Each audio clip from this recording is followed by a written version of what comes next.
মনে রেখো ভস্মাসুর, যে আমি শুধু তোমার গুরু নই, সমগ্র অসুর জাতির গুরু। তাই অসুর জাতির মঙ্গল কামনা করি। একজন রাজা হওয়ার সুবাদে তোমারও সেটাই করা উচিত। এমন শারীরিক আনন্দে মত্ত হয়ে যেও না ভস্মাসুর, মত্ত হয়েও না। ক্ষমা করে দিন গুরুদেব, কিন্তু এই শরীরটাও কম গুরুত্বপূর্ণ নয়। এটা রক্ষার জন্য ব্যক্তি তপস্যা করে, বরদান লাভ করে। আপনিও তো সঞ্জীবনী বিদ্যার প্রয়োগ অসুরদের শরীর রক্ষা করার জন্যই শিখেছেন। এত বিশাল জয়ের পরে যদি আমার শরীরের ক্লান্তি দূর না করি, তাহলে এই বিজয় কি লাভ?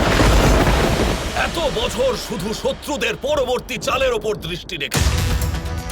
আজ এই দৃষ্টি সৌন্দর্য বোধের আনন্দ লাভের সুযোগ পেয়েছে। তাহলে আমিও না হয় একটু চোখ জুড়িয়ে নি। নিজের অন্তরের উচ্চাকাঙ্ক্ষার আগুনকে তুমি শীতল করতে চাইছো মূর্খ। সৌন্দর্যের আনন্দ তো যে কোনো মুহূর্তে নেওয়া সম্ভব, কিন্তু সুযোগ যদি চলে যায় ক্ষতি হয়ে যায়। আমি অসুর গুরু শুক্রাচার্য তোমাকে আদেশ করছি যে যাও, গিয়ে বৈকুণ্ঠ আক্রমণ করো তুমি। আপনি যা আদেশ করবেন গুরুদেব, আমি এখনই বৈকুণ্ঠের দিকে যাত্রা করছি।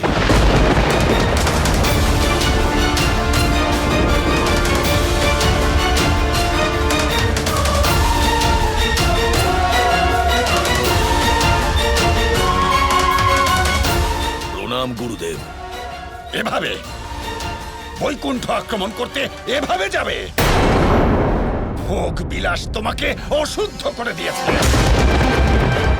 এভাবে তুমি বৈকুণ্ঠ জয় করতে পারবে না ভস্মাসুর।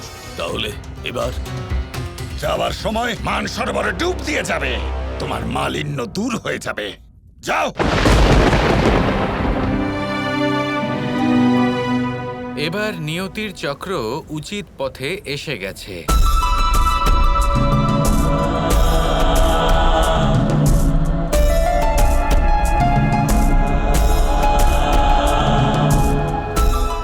আসুন মহাদেব, বলুন সকল দেবগণ কুশলে আছেন তো? ওরা তো কুশলে আছে নারায়ণ, কিন্তু আপনি দেবী মহালক্ষ্মীকে ব্রহ্মলোকে কেন পাঠিয়ে দিলেন? আর কোনো বিকল্প ছিল না মহাদেব। ওদিকে ব্রহ্মলোকে আমার বোন পার্বতী একা রয়েছেন, আর এখানে যদি ভয়ানক যুদ্ধ শুরু হয়, আমি চাই না সেই মুহূর্তে লক্ষ্মী এখানে থাকুক। লক্ষ্মীকে নিয়ে আমার চিন্তা তার সুরক্ষা ব্যবস্থা, আর অন্যদিকে আমার বোনের একাকিত্ব। আমি এই দুই সমস্যারই সমাধান করলাম। আমি খুব ভালো করে জানি নারায়ণ, আপনি এমন কাজ আমার কর্মের জন্যই করেছেন। আমি লজ্জিত যে আমার জন্য আপনাকে এবং দেবী মহালক্ষ্মীকে আলাদা হতে হলো, কিন্তু আমি আর কি বা করতে পারি বলুন নারায়ণ? সমস্যাটা এমনই ছিল যে সাহায্যের জন্য আপনাকে ছাড়া আর কারোর কাছে আমি যেতেও পারতাম না। এইবার এই সমস্যার সমাধান পূর্ণরূপে আপনারই হাতে আছে। আপনি যত তাড়াতাড়ি এই সমস্যার সমাধান করবেন, তত তাড়াতাড়ি আপনি দেবী লক্ষ্মীর সাথে আবার মিলিত হতে পারবেন। এবং আপনি দেবী পার্বতীর সাথে। গৌরীর সাথে আমি কিভাবে মিলিত হব নারায়ণ? আমি তো এখন বৈকুণ্ঠে আছি। এখানে ততক্ষণ থাকতে হবে যতক্ষণ না আপনি সমস্যার একটা সমাধান বের করছেন। আপনার কাছে অনুরোধ, আপনি আর সময় নষ্ট করবেন না। যত তাড়াতাড়ি পারেন এই সমস্যার সমাধান করুন।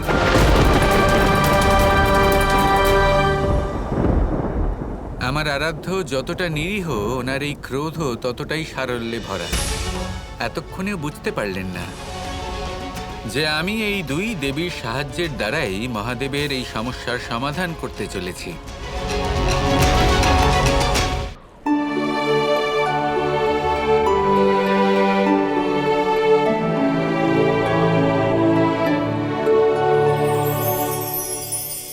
ধন্যবাদ দেবী এখানে আসার জন্য। আমি না, নিয়তি আমাদের একসাথে এনেছে। আর দেখুন না, আজ আমরা দুজন একসাথে মান সরোবরের তীরে এসেছি। এমন মনে হচ্ছে যেন মান সরোবরের রং আজ আরো রঙিন হয়ে উঠেছে।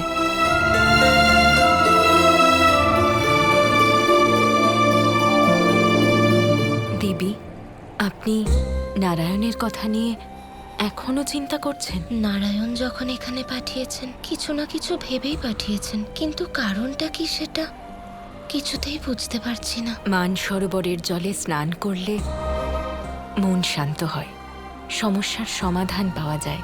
হয়তো এ কথা ভেবেই নারায়ণ আপনাকে এই স্থান হয়ে ব্রহ্মলোকে যেতে বলেছেন। হয়তো আপনি মান সরোবরে স্নান করলে উনি কোনো সমাধান পেয়ে যাবেন। আসুন স্নান করা যাক।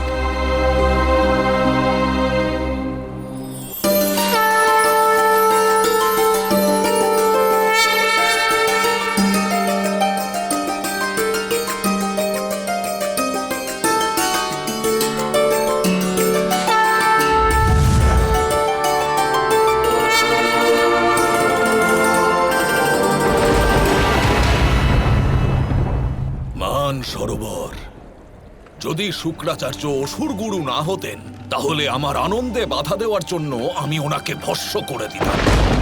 কিন্তু বৈকুণ্ঠ জয়লাভ করার পরে আবার আনন্দ উৎসব পালন করব, সোমরস পান করব, অপ্সরাদের নৃত্য দেখব এবং গন্ধর্বদের গান শুনব। প্রথমে মান সরোবরে স্নান সেরে নি।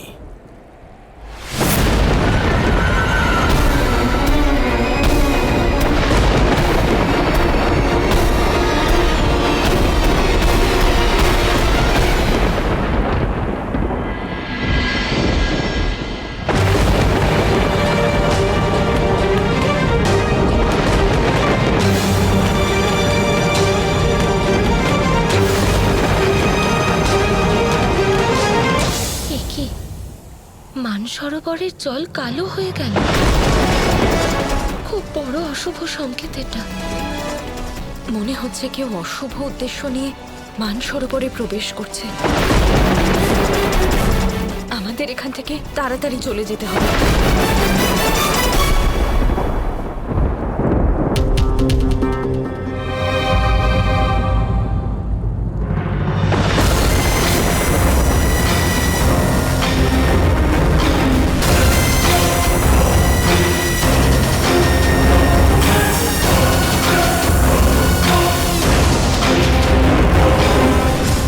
অদ্ভুত আচার্য, অসাধারণ। আমি তো এই অপ্সরাদের সুন্দরী বলে ভেবেছিলাম, কিন্তু এদের দুজনকে দেখে বুঝতে পারছি যে সৌন্দর্য কাকে বলে।